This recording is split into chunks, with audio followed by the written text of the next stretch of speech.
Hi there, and welcome to this segment of Supervisor Spotlight. I'm Angie Carpenter, Islip Town Supervisor, here in the studios of JVC Broadcasting at Long Island MacArthur Airport. They're very gracious and allow us to use the studio every week, and we're very, very grateful for that to the crew here. They do a fine job in their control room there.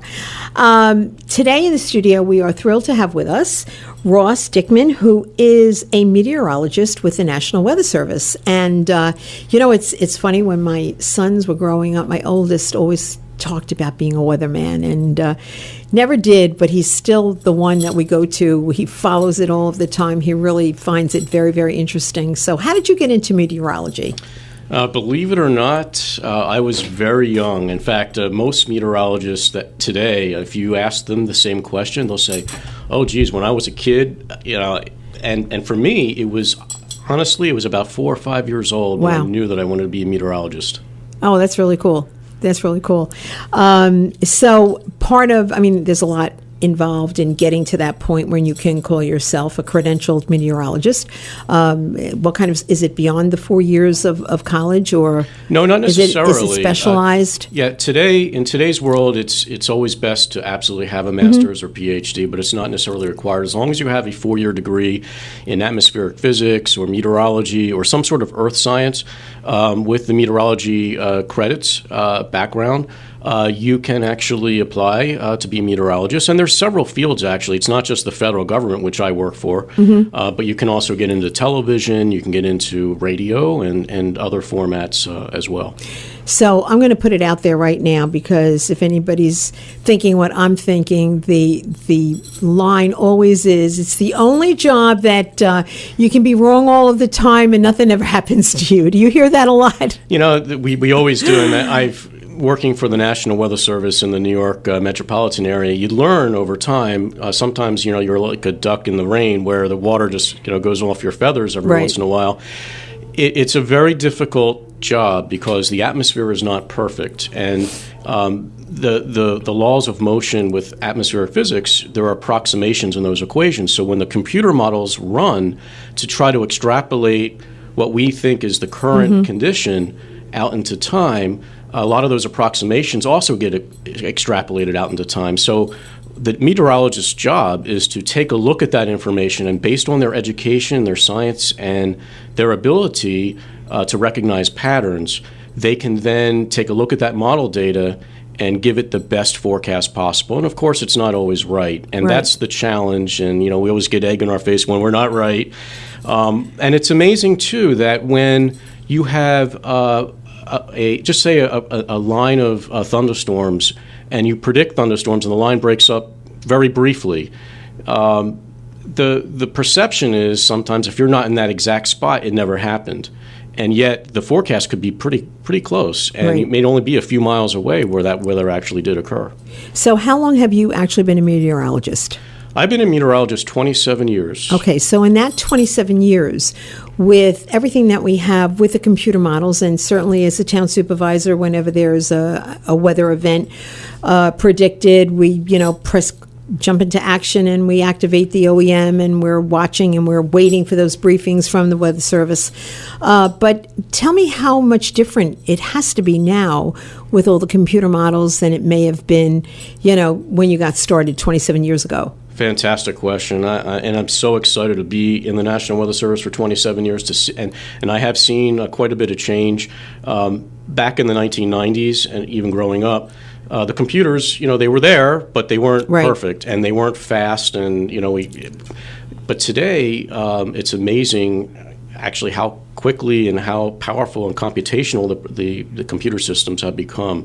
So we have seen quite a bit of change. We have seen a great improvement in accuracy, and other technological advancements such as the Doppler weather radar that was implemented. Now that's actually an interesting one, because we implemented the Doppler weather radar back in the modernization of the Weather Service in the early 1990s, but now we have added applications onto that, and they're very smart applications. We've also have dual pole radar now, where we can actually physically see the size of things that are coming out of the sky and the direction that they're moving, and the type of precipitation, so we can add that accuracy to our forecasts.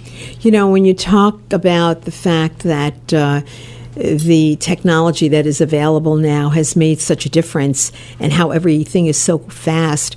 I remember last year we were in the OEM, and it was a rain event. It was a water event, and we, being a town that the entire southern border is on either the bay or the ocean, it's a concern for us. Everything was aligned as far as the moon and the tide. It was going to be the worst possible scenario. But we were in the OEM, and up on the screen we had areas of the town that were more vulnerable based on the forecast that we were getting from you. And a gentleman who works in our planning department, Rob Hogan, who just is a genius in my mind, he was able to, with the assistance of our team in IT, have it be that someone at home could go on their computer, put in their address, and it would come up instantly, red if you were in the floodplain, green if you weren't. And the message would say, consider evacuating based on the storm. You are vulnerable to flooding, or at this time you are not, but please keep checking the forecast. Yep. Since Hurricane Sandy in 2012, a lot of things came to light with the National Weather Service on how we communicate information about storm surge. We know that the sea level is rising, and we know this is a major issue, and every storm that comes along, they seem to be getting worse and worse. Absolutely. So the Weather Service took steps recently within the tropical program to help visualize exactly the amount of water that you would see above ground in any particular storm. And so our job at the National Weather Service is to try to communicate this both in text and also in graphics to help people understand exactly what their vulnerability is. It's really critical that we do this, because when we say, hey, the water is going to be 3 feet higher than it typically is. What does that really mean exactly. What does it mean? Me at home? Exactly, right? Exactly. So what you really want to know is, okay, if I walk outside, how high is the water going to be above my feet? And do I need to take action based on that? And so we've really taken steps forward to help visualize for people, and emergency management in particular, are making evacuation decisions to get that information in that format that is readily understood. And it's not easy making those evacuation decisions because, especially with hurricanes, very often they come in the summertime. It could be a beautiful sunny day and a storm could be 24 hours away, and a place like Fire Island needs to be evacuated because it's not like you just hop in your car and you drive home, in 15 minutes. You need to pull everything together, hop on a ferry when the ferry comes to take you out of there. And it's very hard to convince people sometimes that a storm is coming. You have that window because they're laying on the beach, the sun's shining. What do you mean a storm? It doesn't look like a storm to me, but you need that lead time to evacuate, and you need that information. You need those tools, and the Weather Service has really been wonderful in providing that to us in the town. Thank you very much. We really appreciate that. By the way, I live in Sayville. So you know what I'm talking about. Yes, that's where I live, and I tell you, I am very keen to exactly the sensitivities in the town of Islip as it relates to hurricanes. And if there's one thing that I could actually try to get across to everybody is that no two storms are ever alike. Exactly. We saw that with Irene, Tropical Storm Irene, when it ultimately made landfall back in 2011. We had a prediction. The National Hurricane Center issued the forecast, and it didn't pan out in some areas, but other areas it did. And in some areas probably worse than had originally been anticipated. Exactly. Let us hold that thought, and we will come back. We talked about Hurricane Irene just a little bit, but there are a few more storms that we're going to discuss when we come back with Supervisor Spotlight. Thank you so much. See you in a few.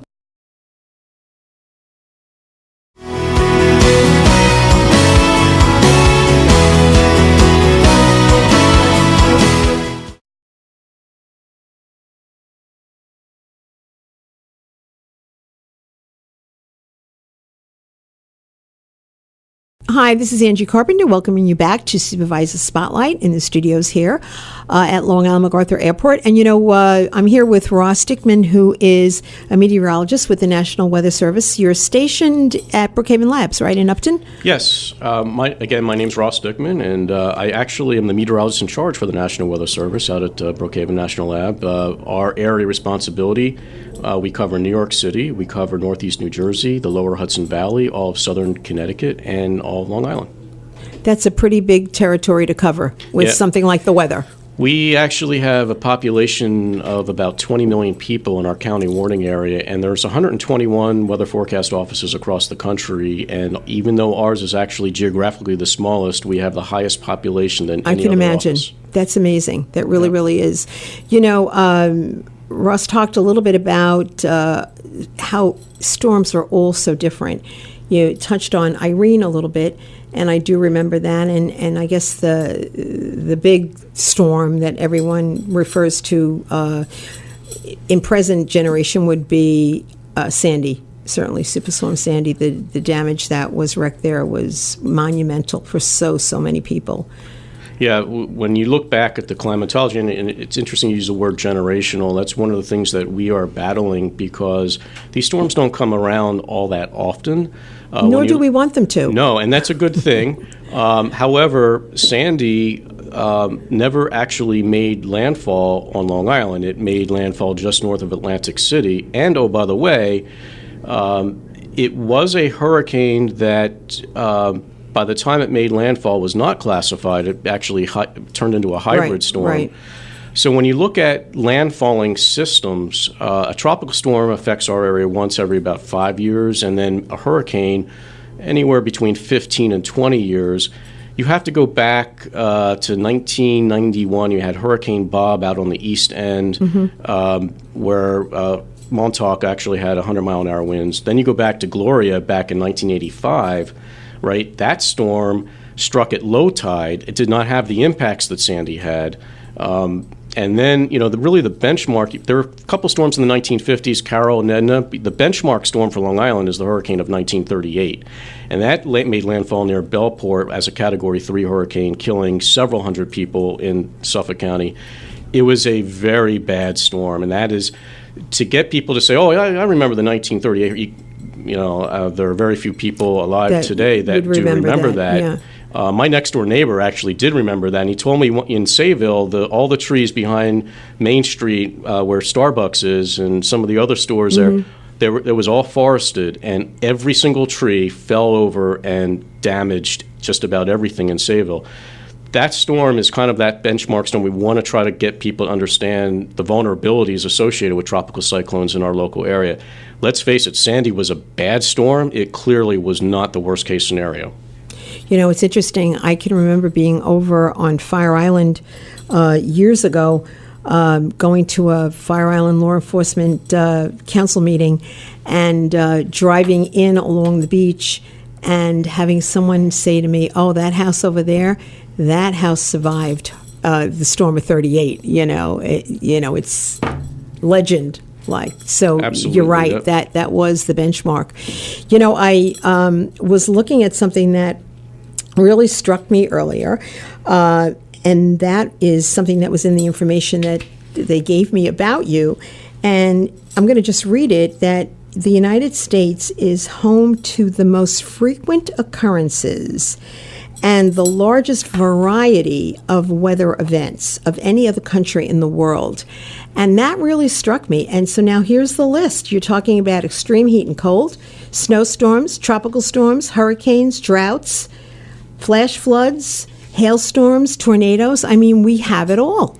We do, and Long Island has it all, too. And we do. Yes. We do. Even tornadoes, which we always think of in the Midwest. I know my husband grew up in the Midwest, and they had a storm cellar, and I can remember going out to visit once his family and seeing the jars of jam and everything and vegetables on the shelves of the storm cellar because they really had to take shelter in those shelters very often. Yep.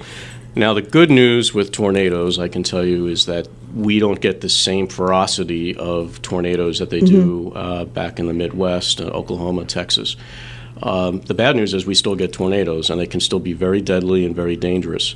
A couple that affected Suffolk County and Islip in particular. One, Great River up to Oakdale and Bohemia in 2012, and back in 2007, the town of Islip Terrace actually had Yes, an I remember EF1. hearing about that. Mhm. And typically they don't get stronger than an EF1, which is about 100 miles per hour in terms of the wind damage, but that can take trees into houses, that can take trees and put them on cars, and hopefully it's not over the Long Island Expressway at rush hour traffic, that type of thing. So the National Weather Service, our mission is protection of life and property, and so we will issue tornado warnings whenever we have that potential threat across our area. You know, we talked earlier about technology, and you're saying communicating that information.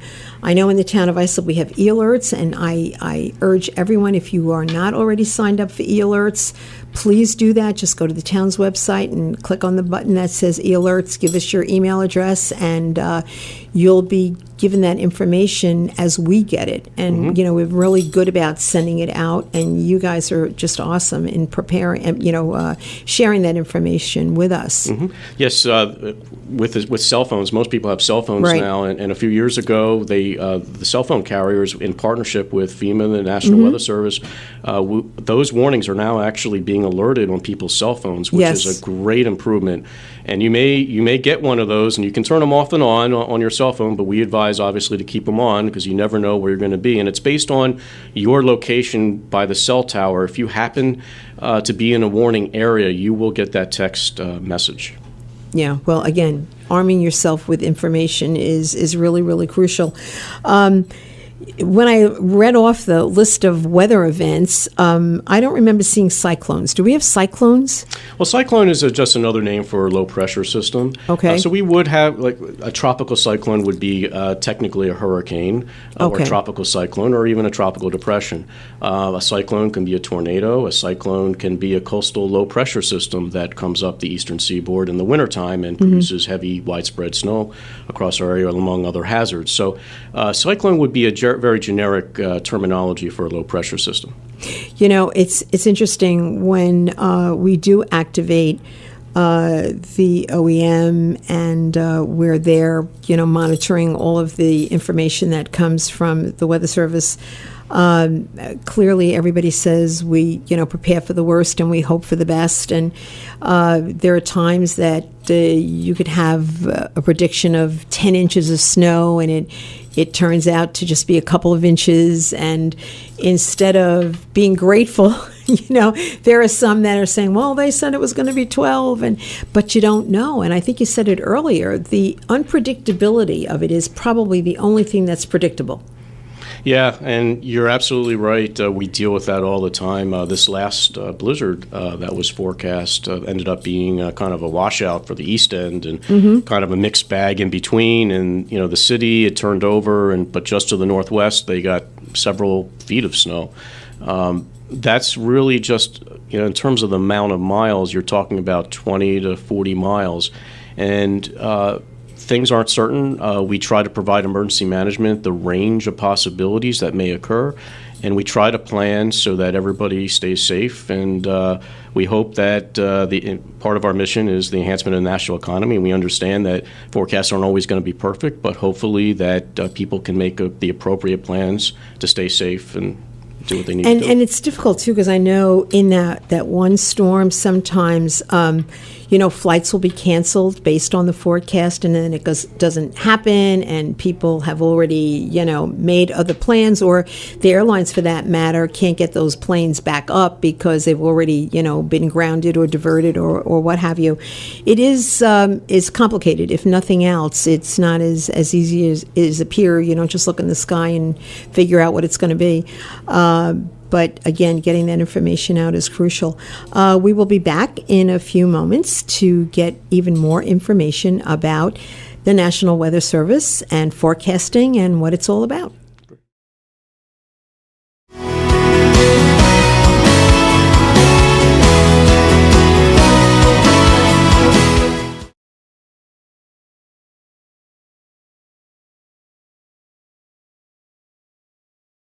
Hi there, this is Angie Carpenter, Supervisor Spotlight, here in the studio of Long Island News Radio at Long Island MacArthur Airport with our guest today, Ross Dickman, and we are just getting all kinds of great information about weather forecasting and preparedness. And, you know, hurricane season, we're just about in it.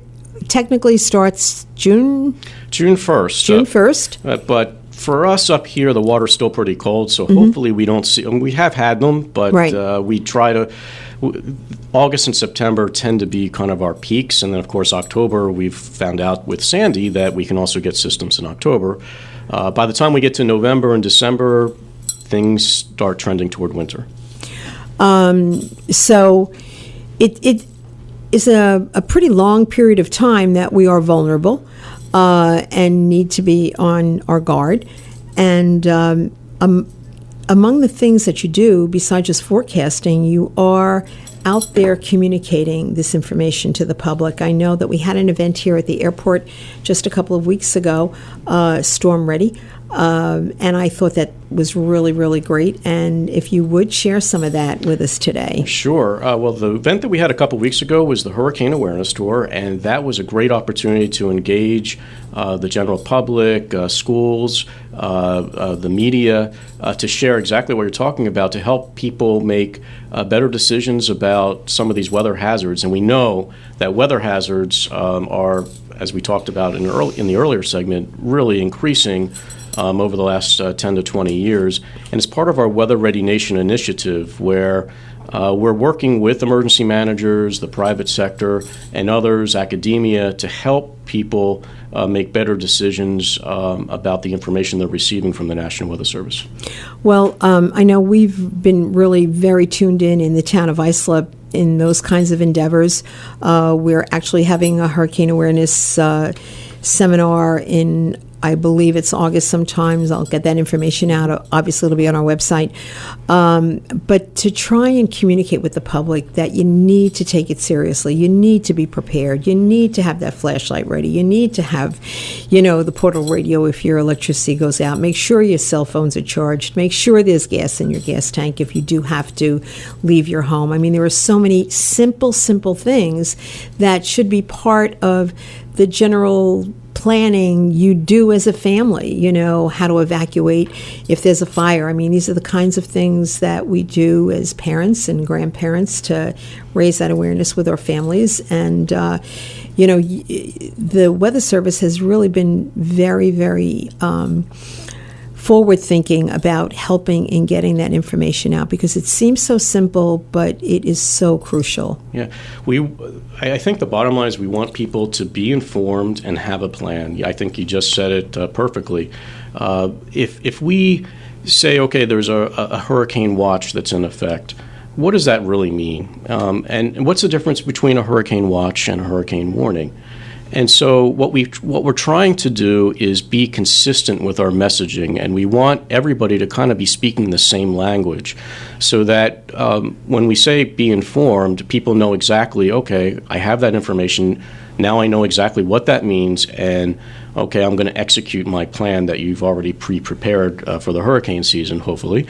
So that's kind of the message for Weather Ready Nation initiative, for the Weather Ready Nation initiative. Let's help people get to that point that when that weather hazard actually strikes, they know exactly what to do based on the information we're putting out, and they have the plan, and they've executed that plan. Again, I'm going to have to say that we in Islip, in Suffolk County, and Long Island in general, are very, very tuned into that. And maybe it's because of what we've endured with Gloria and Irene and Bob and Sandy, of course. But I know just recently PSE&G, which is a very, strong partner, as is National Grid, had a tabletop exercise at a hotel. It was a day-long seminar. I went for a little bit in the morning, but I was really impressed at how seriously everybody took it and how everybody was really participating. We had a meteorologist was there, but everyone that's involved in public safety and protecting their constituencies was there. And what I think is so important about those kinds of exercises is that when a storm comes, everyone kind of knows who the players are. They know one another. So you're not dealing with strangers. You're not just first starting now to figure out what you're going to do. They actually did some, scenarios. They played out some scenarios, some role playing in here's the situation, how are you going to react? And everybody really bought into it. It was really, really great to see. Yes, that I think you said it again. It's everybody does work together very nicely in our local area, and what the National Weather Service has tried to do as part of the Weather Ready Nation initiative is put meteorologists in the Office of Emergency Management centers so that during these high impact events, so that again the consistency of message is there, people understand that information, and the emergency managers are taking a consistent approach to everything in our local area. And we do run through these education and outreach exercises. And that hurricane scenario that you just talked about, we run many of those during during the year where we have these tabletop exercises to go through that experience, so that when the time does come, everybody's operating off of that book. Yeah, we, I guess, again, are a little bit more sensitive to it because of our location and having the entire Southern Shore. The Fire Island Law Enforcement and Safety Council meets every single month year-round. So, those relationships that I talk about are there. You've got the ferry companies there who obviously are very much engaged because we do have a year-round population over there on the beach, and there are times that they have to, come off and be evacuated. But, the Marine Bureau and Suffolk County Fire Rescue and Emergency Services, FRES, has always been a partner. The Aviation Unit, the Special Patrol from Suffolk County Police Department, as I said, the Marine Bureau, our public safety, everyone that has any role to play, is there.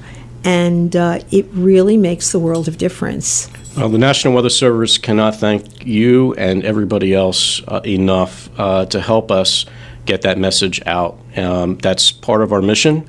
You help us execute that mission, and we greatly appreciate that. It's the protection of life and property, and that's the bottom line for the National Weather Service. We want to keep people safe, and we will make sure that happens, and through your help and others in the emergency management community.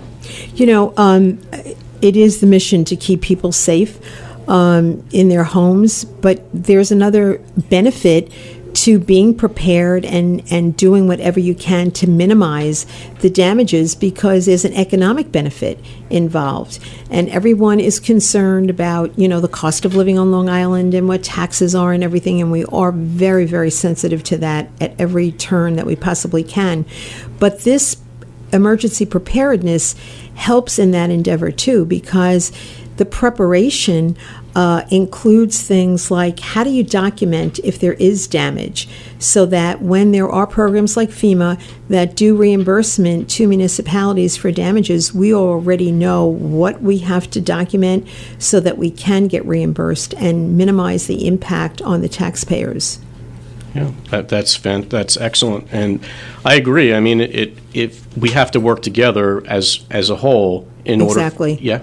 It's the working together. Yeah. Well, I really can't thank you enough for being here, and how lucky are we that the chief meteorologist for the National Weather Service lives in the town of Islip.